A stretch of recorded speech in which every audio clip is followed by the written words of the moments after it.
Hi, everybody. I'm James, and welcome back to Storytime with James. Make sure you like, subscribe, and leave me a comment if you like. All right, this one's called Let Me Go. Yes. Yeah. Look, back in the 80s, there was this dude named Ronald, okay? His name was Ronald. Ronald was kind of cool. He was kind of cool guy, kind of cool guy to be around. We used to play football and play basketball and everything like that. You know, somehow he didn't fit in with my friends. He didn't fit in with my friends. Every time he would come around, it'll always be an argument or a scuffle would kind of ensue or something like that. So that was it. They'd be arguing and some stuff like that. Anyway, one day me and Ronald was engaging in a friendly game of pitching quarters. Y'all know how you used to pitch pennies? This derives from pitching pennies. It was pitching quarters. So we throwing it on the line and stuff like that. So we was playing. Then somehow I got the big win. I won all the money. So I scraped up all the money and I was laughing. And he was kind of mad about that. He was feeling some type of way about that. So he kept telling me about his money. Talking about, man, you got my money, man. You got my money. You got my money. It was only $5, but I guess that was big money back then, in the 80s. And we were teenagers too. So it was just $5 and stuff like that. Well, I won all the money. And he didn't have no more money to fade me. So I said, man, fade that. So I put $1 down. I said, come on, we're going to fade me on this dollar. And he didn't have no more money. So I said, that's it then. That's it. The game is over. So he couldn't get his money back. So he kept talking, kept talking. I said, man, why you bumping your gums? Why you sitting there bumping your gums? It's not your money anymore. It's mine. All right? So Ronald started getting himself amped up. Come on. Walking back and forth, walking back and forth. So I said, I was calm. So I said, man, go on about your long head. Okay, go on about your long head. And then I kind of I turned around to walk away. And then all of a sudden, he got me in a headlock. Tight headlock. And when I say it was tight, man, my neck was about to break. I can tell my neck was about to break. So I was in the headlock and stuff, and he was squeezing with all of his might. All of his might. So I couldn't get it loose either. Well, this is before I really start taking martial arts, how to get out of holes and stuff like that. I didn't know how to get out of holes. I wasn't even on a wrestling team yet. So I didn't know how to get out of that. So he really choked me, and just when I was about to go out, all of a sudden I bent down and I got his leg and went backwards. And we fell on the car, which caused the alarm to go off. And then he let me go because I guess the alarm scared him or something. What made him break his hold on me. And then he ran in apartments and stuff like that. I couldn't chase him because I was too dizzy. I was too dizzy. So I sat on the car for a while. Then I got up and I walked home. Then after that, I went on the block to tell my friends, what happened. I told them, I said, hey, Ronald choked me, man. And they said, what? He did what? Come on, y'all, come on. let's go get him. So we walked around there looking for him. He was nowhere to be found. So we devised a plan to wait for him the next day when he came home from school.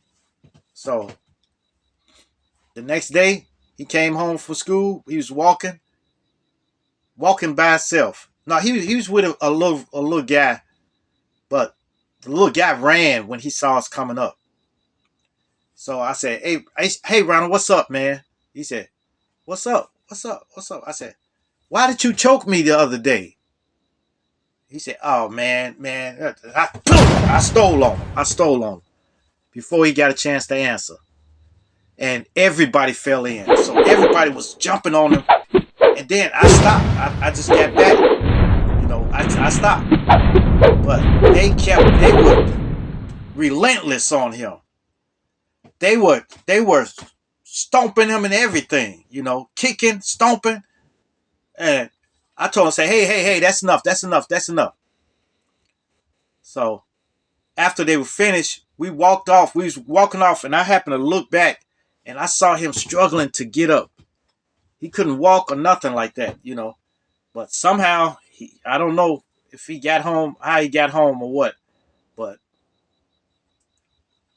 they said he had 3 broke ribs, a fractured hip, and a broken jaw. Okay. So when he was recovering for that, after he recovered from that, this was like uh, a month or two. He recovered from it, but when he recovered from it, he ended up joining a gang called the Goon Squad. Yeah, the Goon Squad came out. I think they was just coming out, so it was just a starter gang. They were called the Goon Squad, so they were all together. So he brought some guys on the block that none of us knew. So we had to get at them. So we fought them, and then after that, couple of days later, they would get one of the weaker persons on our block. They would get some little mark going to the store and beat him up. You know. So we went back to get them, but this time they were held up in an apartment, and we surrounded the apartment, and we broke the windows out and everything. So finally, they had to leave. They had to move out the area. So they moved out the whole neighborhood. They ran out of the valley. That's what our area was called, the valley.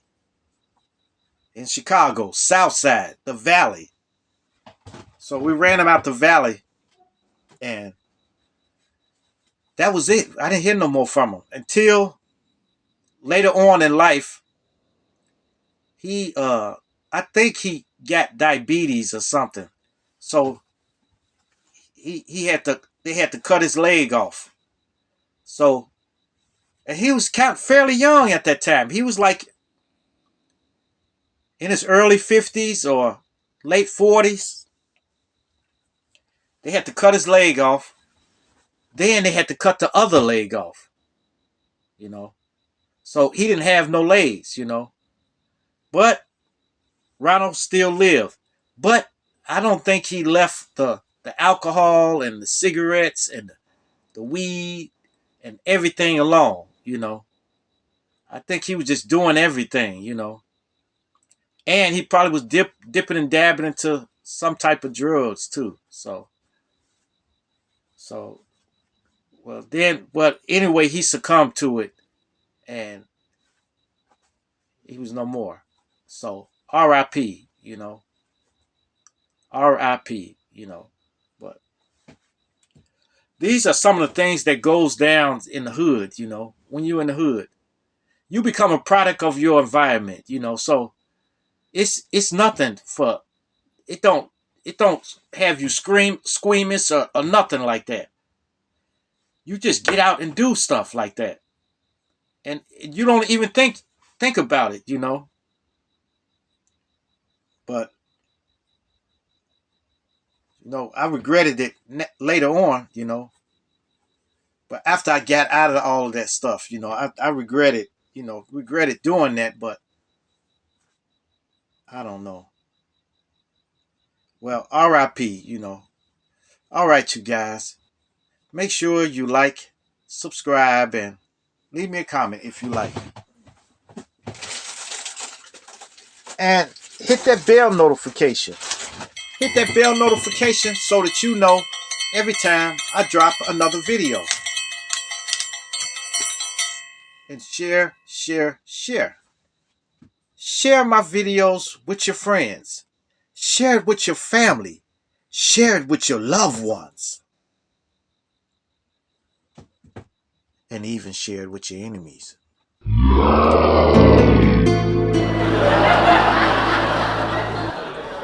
right.